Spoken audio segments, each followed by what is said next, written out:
7টি দশক অতিক্রান্ত হয়েছে, আজও প্রশ্ন ওঠে ভাষা সৈনিকের তালিকা নিয়ে।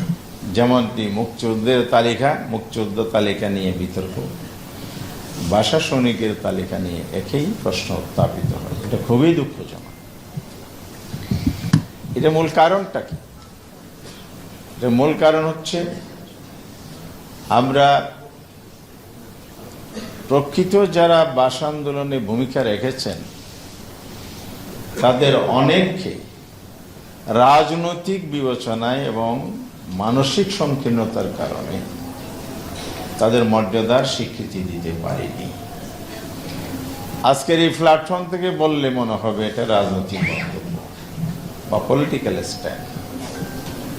আমি যখন বিশ্ববিদ্যালয়ে ছাত্র ছিলাম, চট্টগ্রাম বিশ্ববিদ্যালয়ের সকালবেলা বিশ্ববিদ্যালয় প্রশাসনে আয়োজিত শহীদ মিনারের একটি আলোচনার সভায় অংশগ্রহণ করেছিলাম।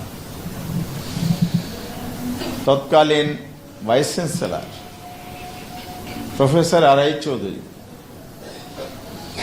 তিনি সেদিন দাঁড়িয়ে আলোচনায় প্রসঙ্গক্রমে একটি কথা নিয়ে আসলেন, একটি সত্য আমি না বলে পারছি না, একথা বলেই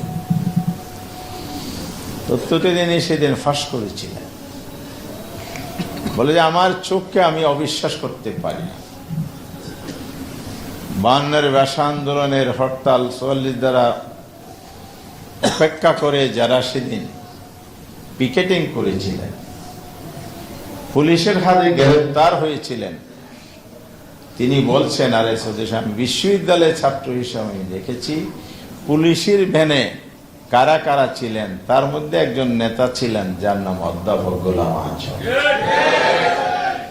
কিন্তু দুর্ভাগ্যজনক হলো এই স্বীকৃতিটা এই জাতি আজও দিতে পারে না এবং অনুশোচনা করেছিলেন।